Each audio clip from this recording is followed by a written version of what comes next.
Hey guys, tonight I'll be showing you something a little different here. Usually I'm talking about vintage synthesizers. Well, today I'm actually talking about a new synthesizer here. This is the Behringer Model D clone synth. And I'm impressed, guys. It's an impressive little synthesizer. This is actually, I have to be honest with you guys, this is the first thing I've had that's been made by Behringer since the early 2000s, and I can definitely tell you that they've stepped up their game on their quality from that time period. The thing has a good solid feel to it. It's got a metal chassis. It's just chassis all metal. It's got these nice little wood end caps on it too that look really nice. And the only concern I had was when I pulled it out of the box was about these jacks. You know, these are your interface jacks. But after playing with them for a little while, I have ruled that out. They have a good solid feel to them. They don't feel like they're going to break them off in the chassis. They have a good solid feel to them. The knobs have a good feel. They don't feel like they're going to snap off or any kind of stuff like that. The switches have a good feel to them. And my overall impression, guys, I'm really impressed with it. And that's just being completely honest with you guys. Like I say, I'm going to be comparing it to a vintage Minimoog. So, I wouldn't be doing this comparison if I didn't have my confidence in it as for what it is. And I'd just like to give a special thank you as well to Uli Behringer for giving me the opportunity to actually beta test this thing. It's been a real pleasure getting to play with this thing and really kind of ruling out my own criticism on it, which is always kind of a neat thing when you get to finally play something that even you are a little wary about, But it definitely has my approval as far as what it does, and I'm going to let you guys hear it, and I'll let y'all be the judge as well.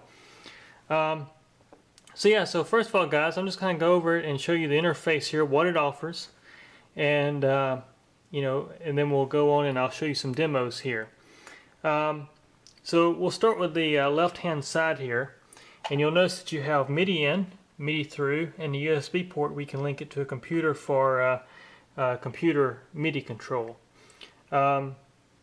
The only knob that's actually digitally linked on this thing is the Modulation Depth, and it actually responds to your modulation wheel. Everything else is actually still an analog connection, which is super. You don't have any zippering or any of that kind of stuff when you turn knobs like you do in some of the digital stuff out there. Now digital's got a lot better since the early days, which what I'm used to is memory moogs, but you don't have any zippering, and that's a huge plus because it's not digitally controlled. It's all analog, which is a huge plus. So yeah, back over here, that was just a note I had to make based off MIDI. You got your Q knob, you got your glide. Your modulation mix actually does 4 functions on this thing, guys. It's a noise or an LFO, or when you turn it over here where you normally have Oscillator 3, it's actually got Oscillator 3 and filter EG. And what that does, guys, is it introduces your filter contour into the oscillators. So you get these pitch shifts and stuff based off your envelope settings for your filter, which is a nice little approach. It's a cool little thing. And right here, this is the switch where you select between Oscillator 3 and filter EG. And guys, for anybody that don't know, filter contour and EG envelope generator are the same thing. Moog used to call them the contour, and some companies call them envelope generators. So it's just your preference. The modulation section, guys, is right down here. You got your mod depth, which I've already talked about. You've got your LFO rate, which it can actually go in audible ranges. And then you've got 2 wave shapes. You've got a triangular wave, and then you got a square wave. And that's a pretty nice little touch to it. Right here you got your oscillator modulation, just like what you have on original Minimoog. Your Oscillator 3 control, just like what you have on Minimoog, which shuts off Oscillator 3 and allows you to use it free running, so to speak. It will not track frequency of a keyboard. And you can actually go to low setting here and make this thing an LFO source. So it can be used as LFO as well. So that's some of the approaches of the oscillator. Primarily the same layout as a Minimoog. You got your oscillator mixing section, just like on a Minimoog. You've got your on-off switches just like on a Minimoog as well for your individual oscillators. These work like mutes, guys, for anybody that's not familiar with a Minimoog. right here you got your external input for your audio processing through the filter, just like what you have on a Minimoog. You have your volume control as well as a little overload LED. You got a noise source as well. You got a white and pink noise, just like what you found on the Minimoog, which is a really nice thing to have. Right here is where it gets a little different in this section right here. Your envelope generators are laid out just the same. The filter is just the same, and even this panel here is just the same. So I'm going to go here and explain all of these right quick with you. You got a filter mode. You got a high pass filter and a low filter, and that's a pretty cool little feature right there. Filter modulation, just like what you found on Minimoog. Your two keyboard controls, 1 and 2, just like what you found on the Minimoog. And right here's where it gets different. You got these two switches here, which are your loudness decay and filter decay. And what that represents is this switch right here on the Minimoog. So what it does is when it's actually off, as you can hear, you have no sustain after you release a note. When you hit this,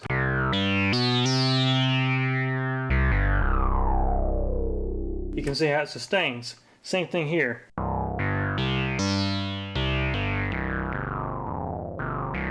Because I got the envelope generator set up just a slightly bit different.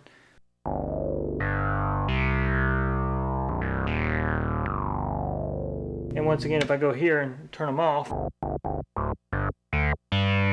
you got it just like a Minimoog.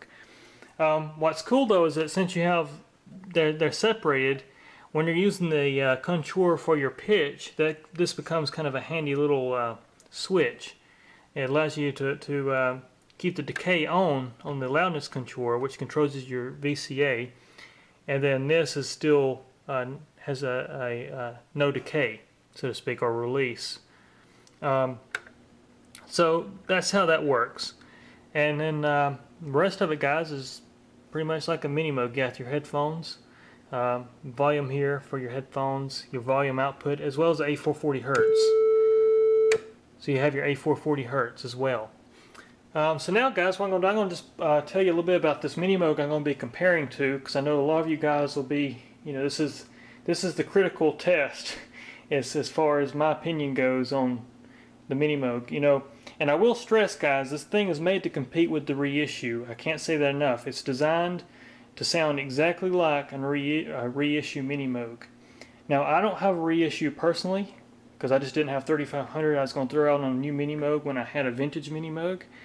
But I'm going to work on borrowing one from a friend, hopefully, and I'm going to do a comparison between a reissue Minimoog in this, as well as a reissue Minimoog to this. And so there will be some more tests and some more videos hopefully to come if I can get my hands on a reissue. But anyways, guys, what I'm going to do here is I'm just going to tell you a little bit about this Minimoog for any of you guys out there that have a clue what I'm talking about here. This one here is an early one. It's 1972, serial number 1548, making the 548th Minimoog build.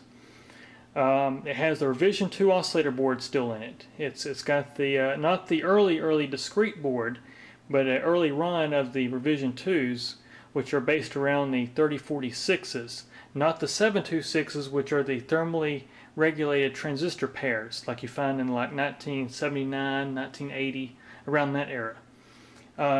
This still has the original boards in it, and the only thing I've done to this one, guys, I restored the keyboard, I rebuilt some stuff on it, recapped the power supply, and recapped some of the critical circuits. But I didn't recap anything except the electrolytics, because this thing had a bad ripple problem when I got it. And the power supply area, the rectifiers, you was getting pulsating DC into the power supply. It creates this jitter and noise and greediness in the oscillators and everything else. So I did a recap on this one. The only other thing this one's had done to it, guys, is I added the dead zone mod, which gives your pitch wheel a true dead center position. That's all it does. And so besides that, guys, this is just like it was in 1972. In fact, it still has the RA Moog circuit boards in it. It's actually the printed boards that has the RA Moog in it. Later they became Moog Music. It's badged as Moog Music, but internally it's like an RA Moog. and it's got the clear wheels.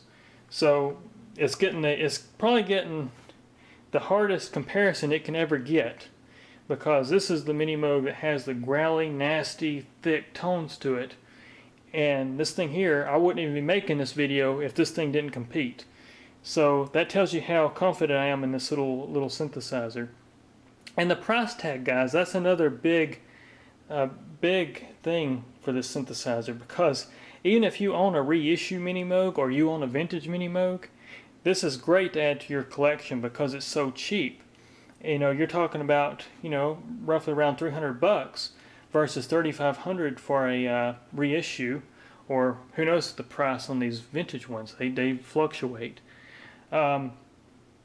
So guys, I'm telling you, this thing for the money, you know, and what I'm picturing with this thing, guys, is for the collectors out there as well. I would never want to take this Minimoog out live or take it on a tour or any of that kind of stuff. This I wouldn't mind doing that with. This would be perfect. I mean, it's small.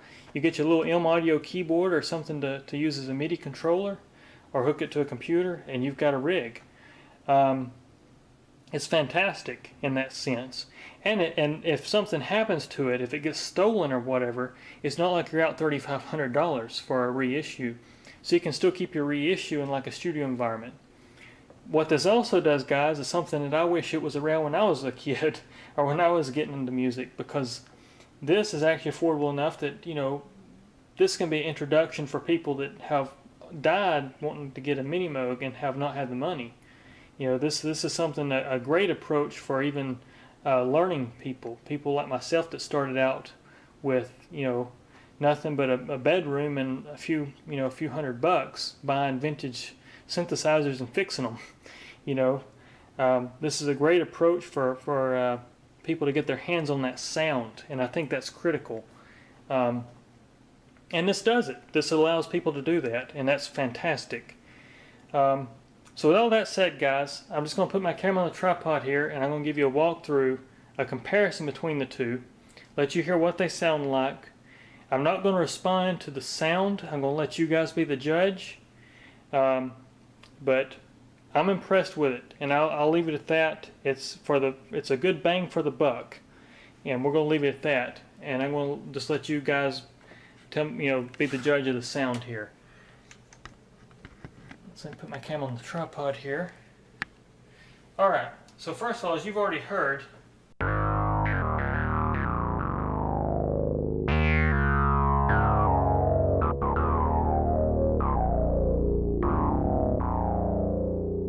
so as you can hear, that sound right there is great. I'm going to take you through the oscillators. So first of all, we're just going to talk about what's comparable to the Minimoog, and then what the Behringer does that the Minimoog doesn't do.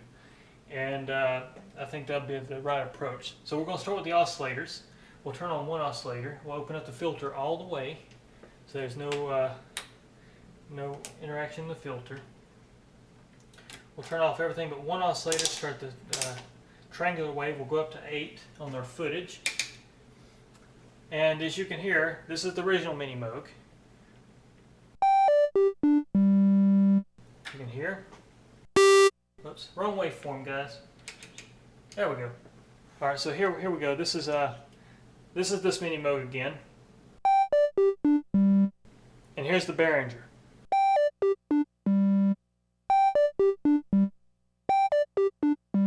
As you can hear. Next waveform is a ramp wave.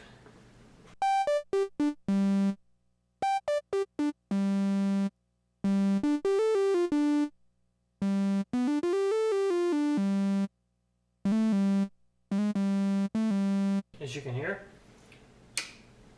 Sawtooth waveform.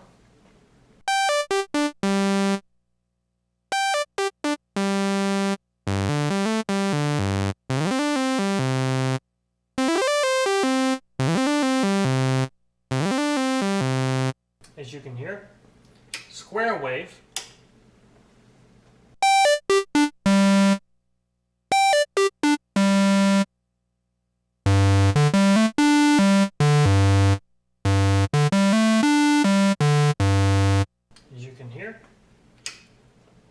This is not the narrowest pulse, but it's a narrow pulse wave.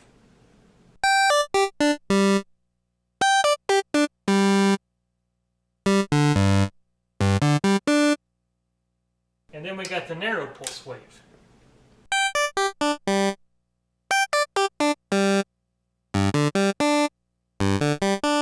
So you get something like that. And that's your waveforms, guys. And I've already kind of compared between the other oscillators, and they all sound exactly the same. I will show you, though, that on oscillator 3 we have a reversed sawtooth waveform. So we'll go here and we'll compare it to this one. So we'll go here, and we're on 16 footage. So as you can hear,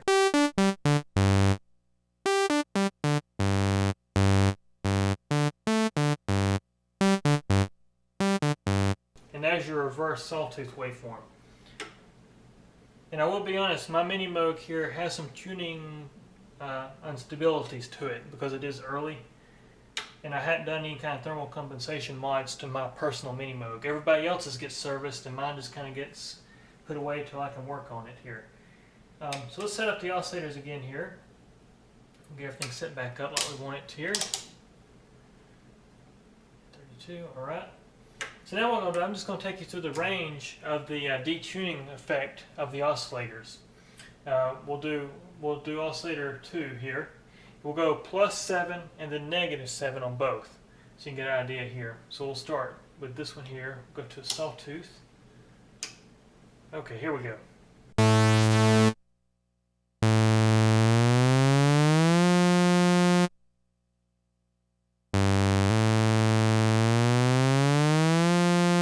And you can hear a very, very similar tone. And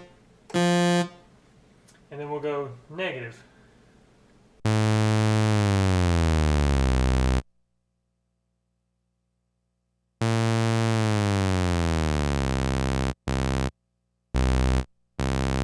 And you can hear a slightly difference there, but that's just because it's early Minimoog. This one here has some different characteristics, but not enough to really matter.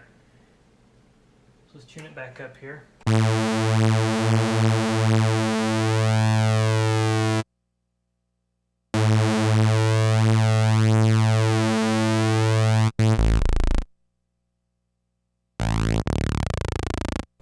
You can hear this thing sounds great. I'm really impressed with it. Let's see here. So now let's go through the filter, because the filter is one of the most critical parts of the Minimoog. Oscillators are great. You can have oscillators sound like exactly the same in anything else, but the filter is where the magic is. So we'll go here. And what we're actually going to do, guys, we're going to make this thing track the keyboard. We're going to use the filter as a tone source. So we're going to put it in self-oscillation, tune it to the keyboard, and track it across the keyboard so you can hear the ranges of this filter. So it's going to take me a minute, and what I'm going to do is I'm going to use the 440 Hertz from the Behringer so we can tune both Minimoogs accurately to each other. So here we go. We'll start with the Minimoog, and then we'll go to the Behringer.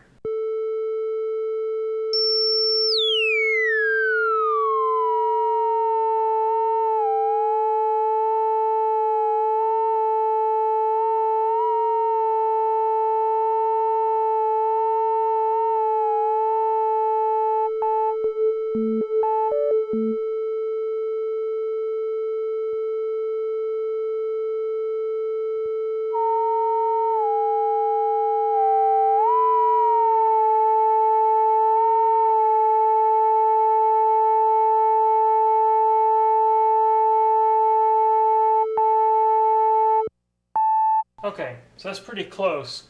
Filters are always hard to tune because they're not really made to be an oscillator source, so to speak. But you can hear this is the original Minimoog.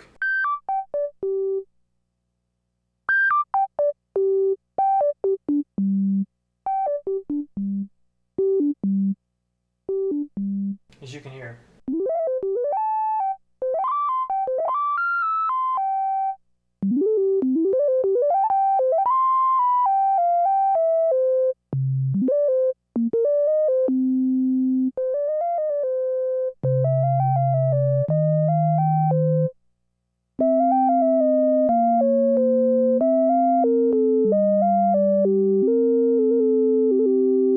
So you get something like that, which is a really good sound. So now what we'll do, we'll start actually turning the oscillators on and start introducing them into this filter. So you can hear the harmonics. So So we'll start with this Minimoog.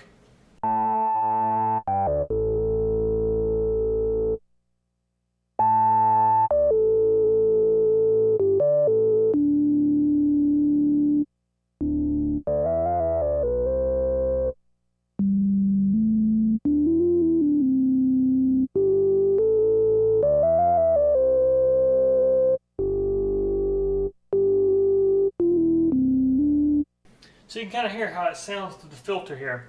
Now what we're going to do, we're going to start opening up the emphasis control, and I'll let you hear kind of the response of this filter, and you can kind of hear how the harmonics are very, very similar here. So we'll start with the Minimoog first.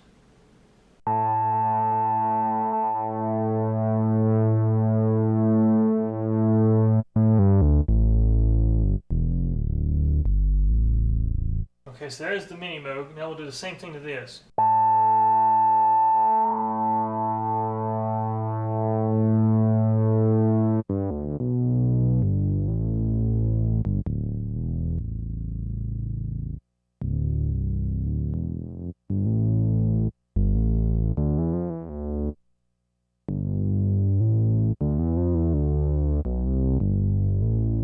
As you can hear. So now what we'll do, we'll actually, I'm going to show you the envelope generators, and I'll show you, well actually we'll go through the cutoff frequency right quick. Let's go through the cutoff frequency. So we'll start with the Minimoog Model D. We'll turn cutoff all the way at -4, or -5 actually, and we'll start opening up that cutoff.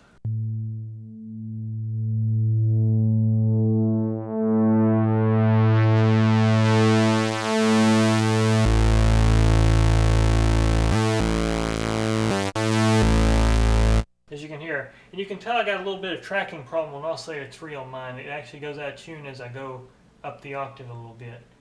So here we go. We'll introduce the Behringer the same way.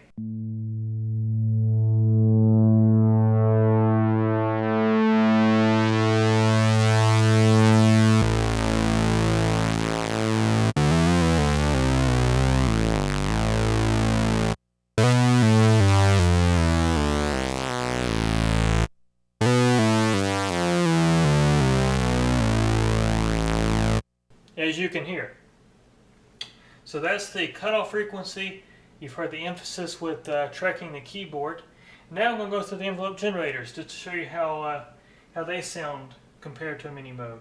And believe me guys, they're just as thumpy as the Minimoog. So we'll start here with the original Minimoog. We're not worried about the Loudness Contour yet. We're going to work just with the Vca Contour. So here we go. I'm going to set the amount of contour at 4. On both of these. Let me go and turn this one as well.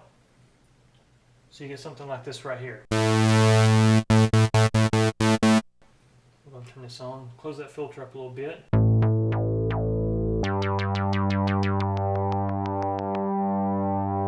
And as you can hear guys, you can get this thing all the way at just a click.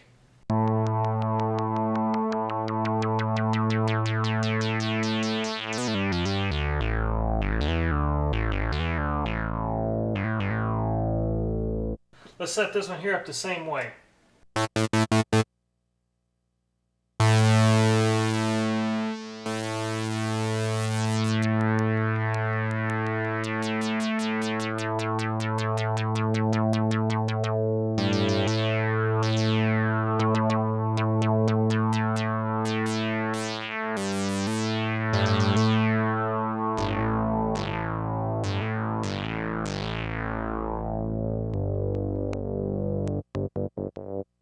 It's just a click.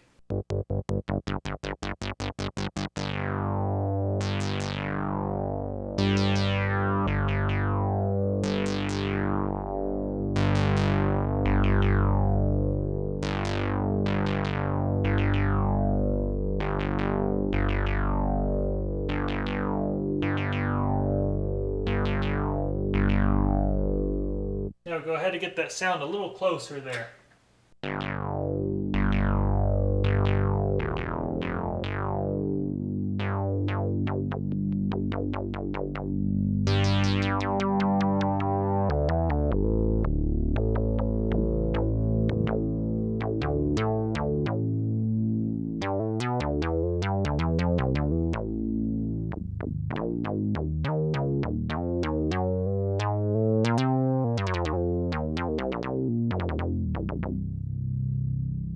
So as you can hear, it's got that same thumpiness to it. And now what we'll do, we'll go through the attack, and I'll show you the attack.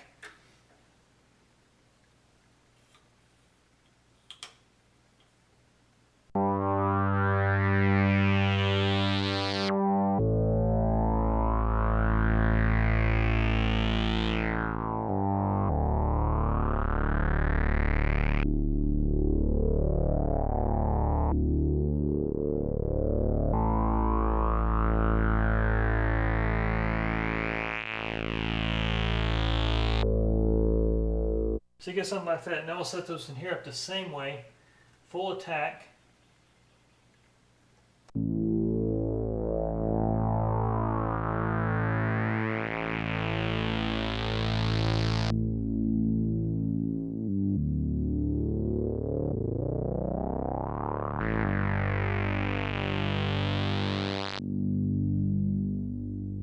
As you can hear.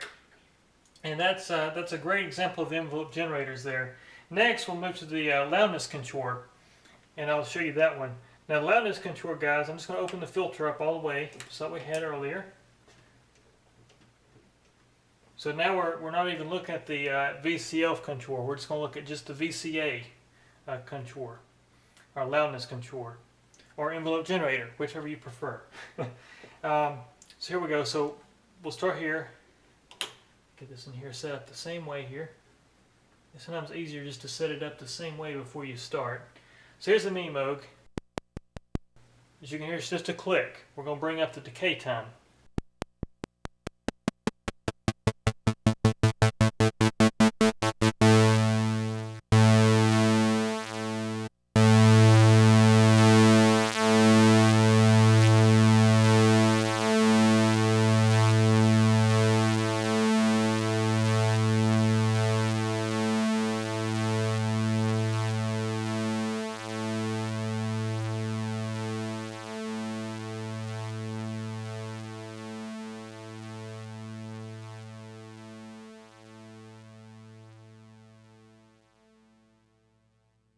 And as you can hear, it sustains a long time with the decay set all the way to 11. The same thing here.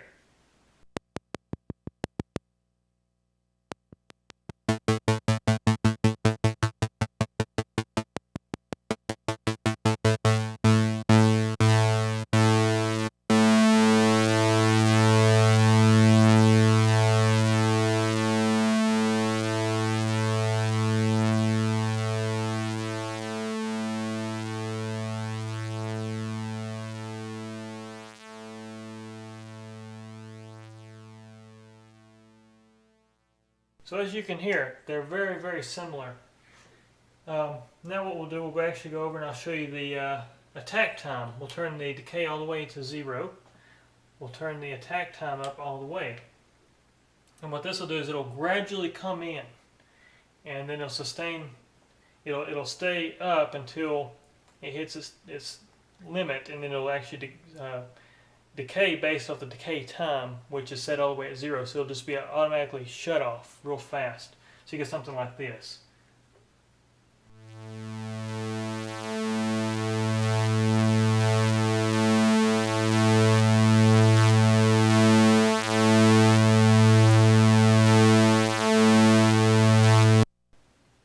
You get something like that right there.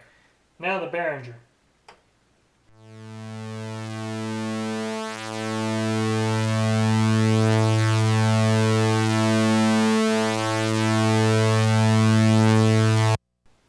Same kind of results. And so that's your envelope generators, guys. You also have the sustain amount, and what that does is, let's say that you want to have something that kind of throbs when you let off. We'll set this up. Let me set up a filter right quick. We'll actually do this on the Behringer, because this is going to be a good example here.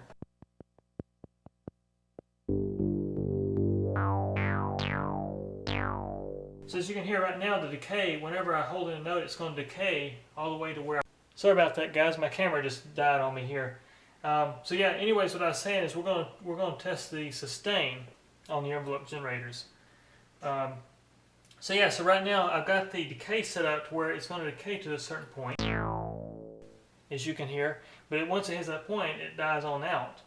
sustain will allow me to control how far down it goes before we call it, you know, outside that parameter.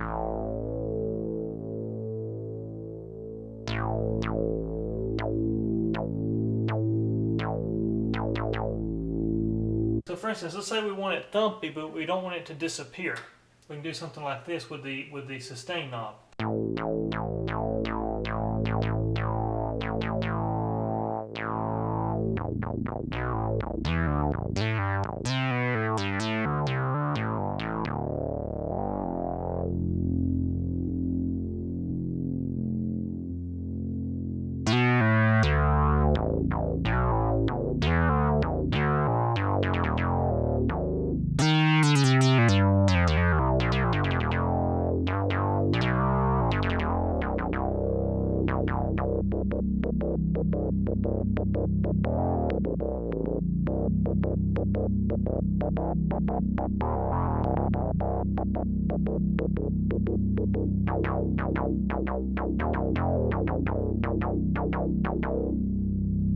So as you can hear, you get something like that just by controlling your sustain.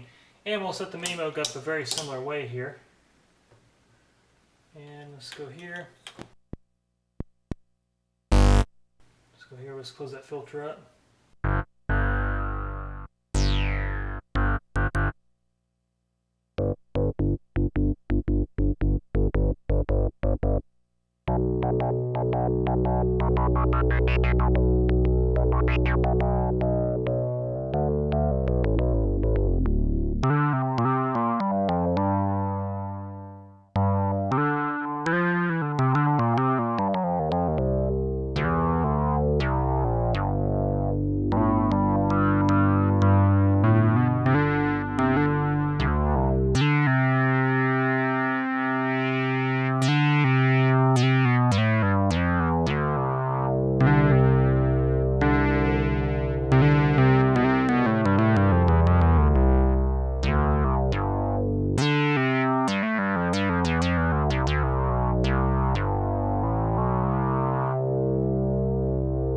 So as you can hear, a very similar approach there. So that's really what makes this thing up like a Minimoog, guys. And it's really great. There is a magical thing about the Behringer though, guys, and it goes back to early Minimoogs. This Minimoog here can have this growl to it that not every Minimoog can get.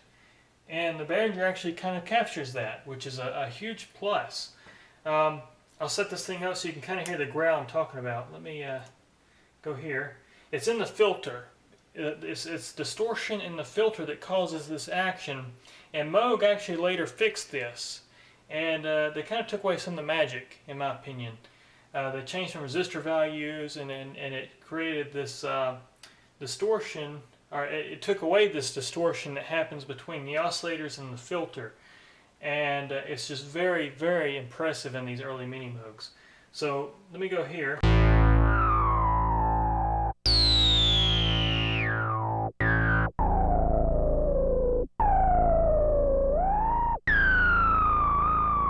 It'll be really noticeable in the emphasis. You'll hear it in the oscillator. It's like this this kind of modulation that happens in the emphasis of the filter.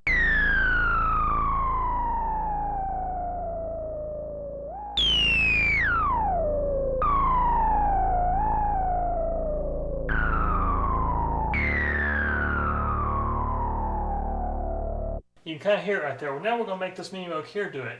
And I can do it by turning up the volume in the mixer just a little bit here. So we'll go here.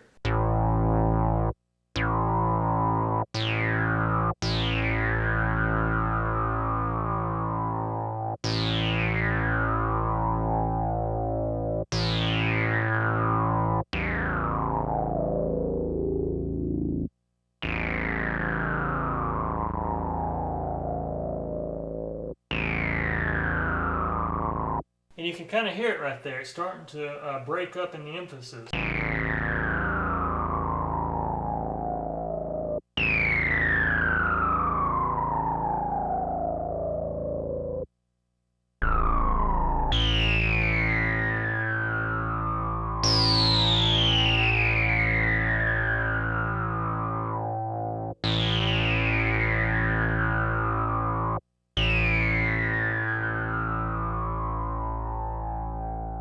So as you can hear, that's a really nice thing. You can actually go even deeper on it. So I'm going to turn the volume up all the way to 10 on the mixer of this thing.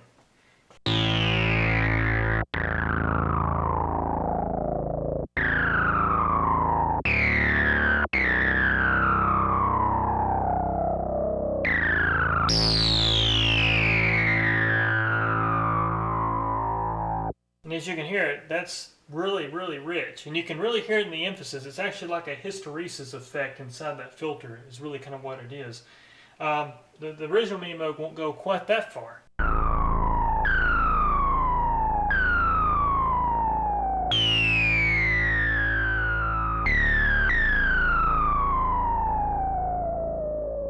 But it does get close, and that's what's impressive. So guys, that's really the overview between a Minimoog and the Behringer, and that's just you know, that's just my take on it. I'm going to go through the modulations now and show you the modulation stuff, and you know, that's really the comparison between the Minimoog and the Behringer. So now I'm going to walk you through the actual modulation effects and stuff. So what we'll do, oh, also before we do that, let me show you this filter mode. So right now we've got it in low pass. We'll go in high pass, and this is another Behringer kind of thing that you don't have on the original Minimoog. So we'll go here. So now we're going to put it in high pass.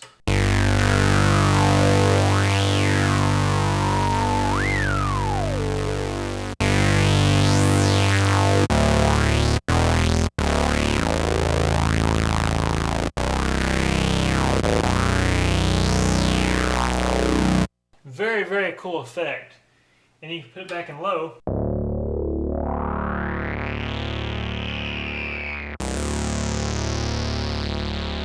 I'm going to back off on our volumes just a little bit to clear up some of that distortion.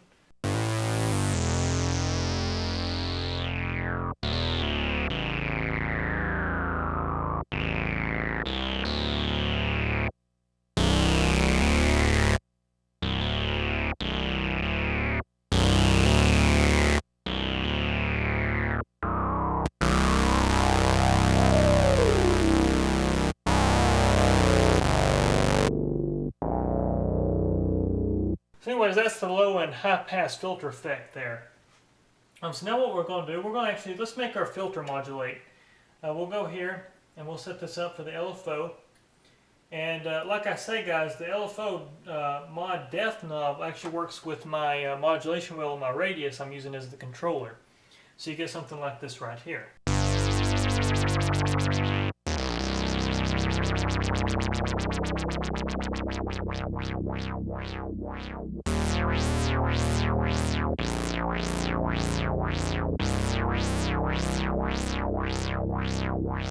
So you get something like that. What's also great is you got a square wave as well.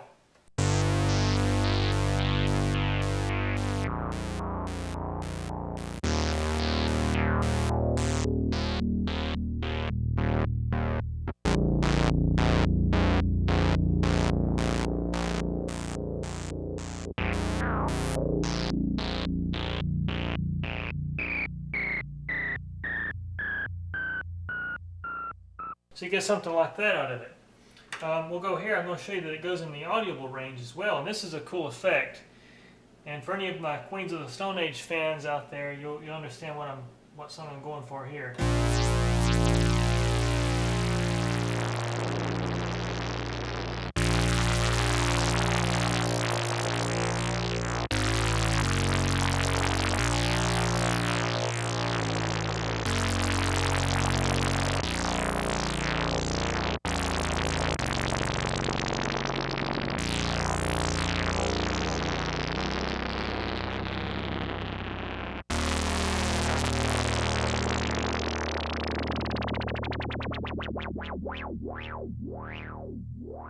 So as you can hear, it's a very cool thing, and of course you can adjust your amount by your mod wheel.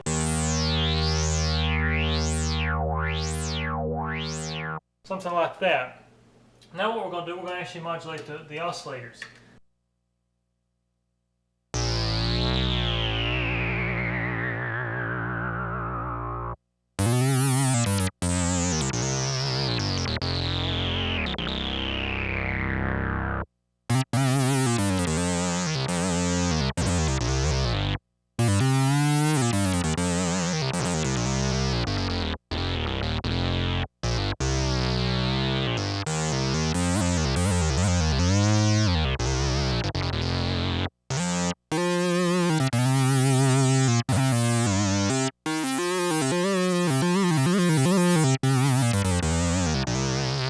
So you get something like that. And of course you're hearing the pitch wheel as well, which I'll show you the pitch wheel right quick. It goes all the way up plus 12 and all the way negative 12.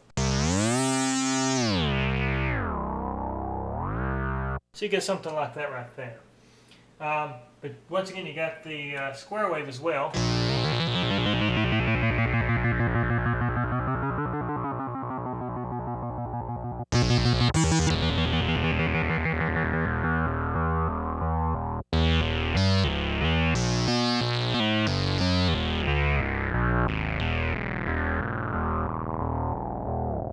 So you get something like that. Also what you got too, and this goes back to the Minimoog, is we'll go to the noise source here, and we'll make that work with the oscillators here. And what it does is it introduces, you got a pink and then you got a red noise. If I'm not mistaken, it's called red inside the Minimoog, and it's routed to your modulation mix over here, which you've got this control right here to go from noise to oscillator 3, just like on this. So if we go to noise on this, introducing oscillators, you hear something like this.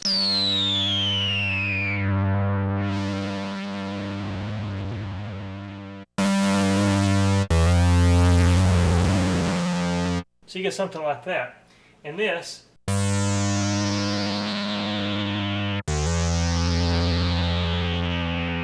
very similar effect. And then what you got is you turn this all the way over your modulation mix to oscillator 3. Then you've got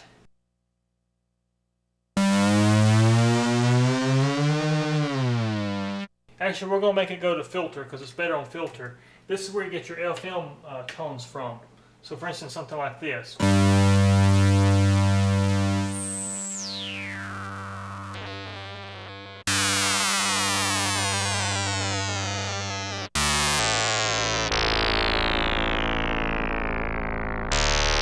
And what that's actually doing, guys, it's looking at oscillator 3's frequency and feeding it into the oscillator, into the filters. So you can do the same thing here. So we'll go here, turn this over here.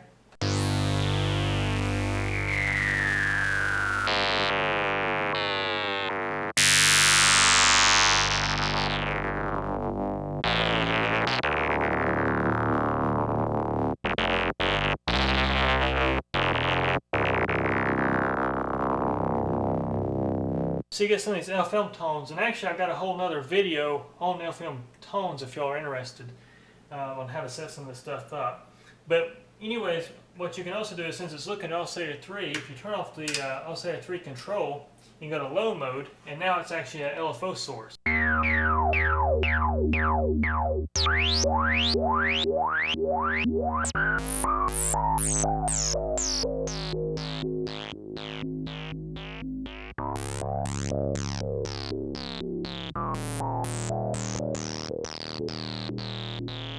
Or you can make it track the keyboard still by turning on oscillator 3 control.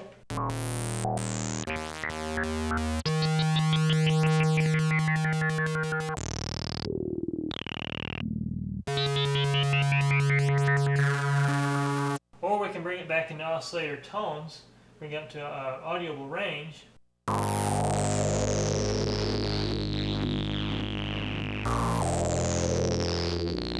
Of course, what I did there, I just turned on oscillator modulation. We go here.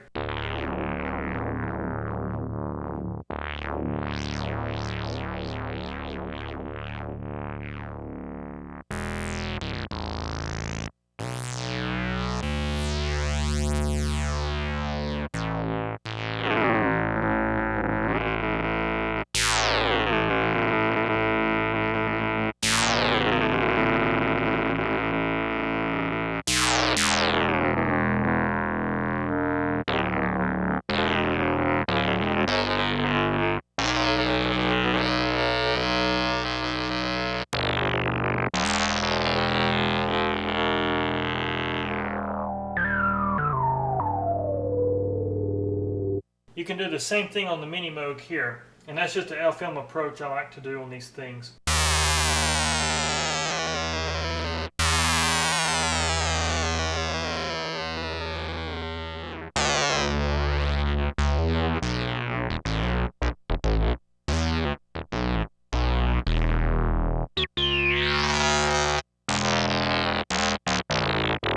And it does affect your tuning when you introduce that modulation into the oscillators, because you're basically feeding an oscillator into the other oscillators, which is like an FM approach.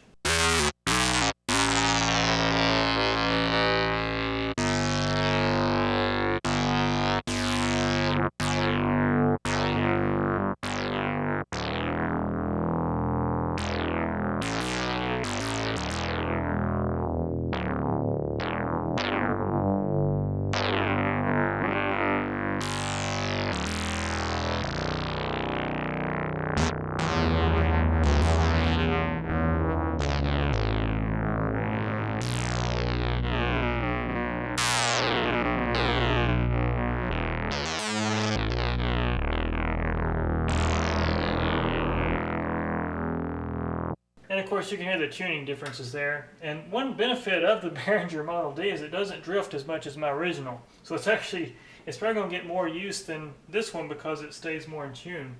Until I can update mine anyways with the thermal compensation. But yeah guys, anyways, that's really the overview of the Behringer D. I will show you the glide rate right quick. Let me set these oscillators back up.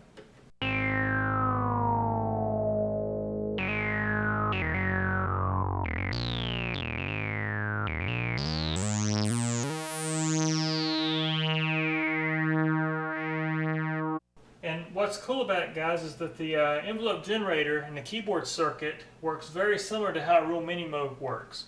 In a Minimoog, I'm going to get a little technical here. For anybody that don't understand this, that's okay. Just ignore me. When you let off a note, the keyboard circuit works off a sample and hold circuit, which is basically a FET that has a capacitor. When you hit a note, it charges that cap up in a given amount of time for that note. When you release the note, that cap stays charged and it's isolated, but it holds your frequency at that point of that control voltage inside that capacitor. So every time you hit a note, you're turning on this FET, which is charging a cap based off your notes, and then it turns back off when you release a note, and that's how it holds the tuning when you release a note.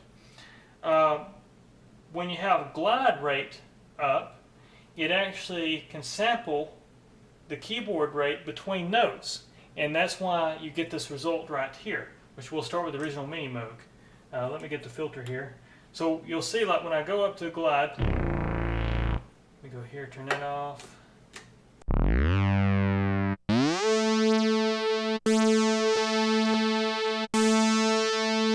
Alright, so what I'm going to do now is, you've heard it glide up to the keyboard.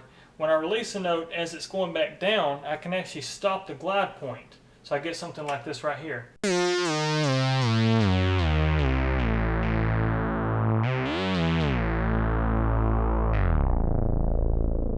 Which is a really cool thing. This Minimoog here does it, or I'm sorry, the Behringer Model D does it as well. So you get something like this right here. We'll set the glide about the same as the Minimoog, and you get something like this.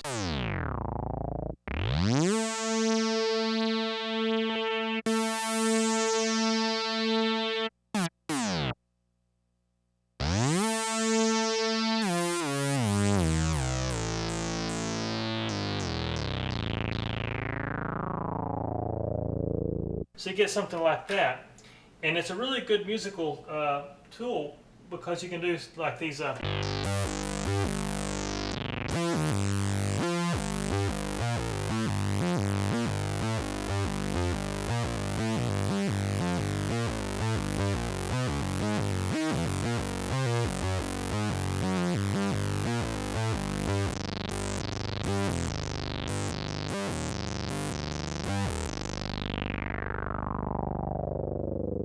So you get something like that. Now what we'll do, we'll actually just go to the glide rate here, and I'll show you the amount between lower and upper. Of course, you can hear my Minimoog's out of tune. You can actually detune this one and get it to sound just that rich.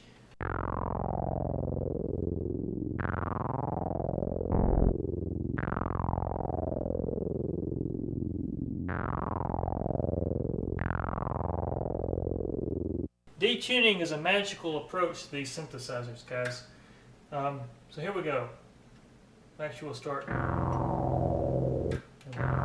there. Now then, we'll go up the keyboard. So here we go. So here's the Minimoog.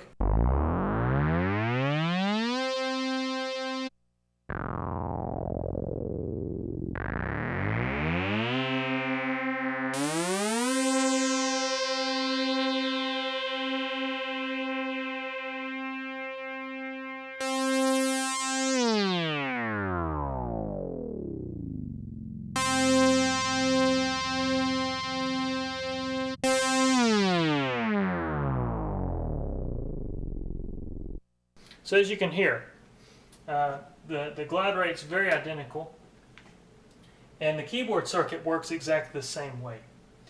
So guys, that's really my overview of the Behringer D versus a vintage Minimoog. And you know, like I say, I'm very impressed with it. It's a very impressive little box, as you could actually really call it. It's about 14.5 inches long. That's how little it is. And you know, actually, the thing is with this synth, I'm going to actually probably set it right here by my radius. So I have the Minimoog Model D and the Behringer D right here side by side, so I can play two parts with two sounds. And but yeah, guys, once again, I mean, I'm very impressed with the synth. I'll leave, you know, this is just from one person to another, guys, and there's no magical tricks. How I'm recording this, guys, just so you know, in case you're wondering, is I'm running it straight through an audio interface without any EQ. I got the EQs bypassed into Cubase. So I'm recording 2 tracks on Cubase or 1 track each, the Minimoog and the Behringer D. And that's what you're hearing. There's no EQs between them, none of that stuff. But yeah, guys, I'm very impressed with it. And Uli, thank you again for allowing me to be one of your beta testers for this thing. I'm just very honored and very impressed. Very impressed, guys. But for those that hadn't followed me, guys, I recommend you check out my other videos so you'll better understand who I am. You know, I'm a synth tech. I have a little shop where I live here, and I restore vintage Moog synthesizers, specializing in polymoogs, memory moogs, you name it. I've just about worked on it, Moog related, except for modular stuff. But anyways, guys, thanks for watching. I appreciate all the support, and I'll be bringing you more restoration videos, as well as probably some more videos on the Behringer D here in the future here. So take care, guys. Appreciate you watching.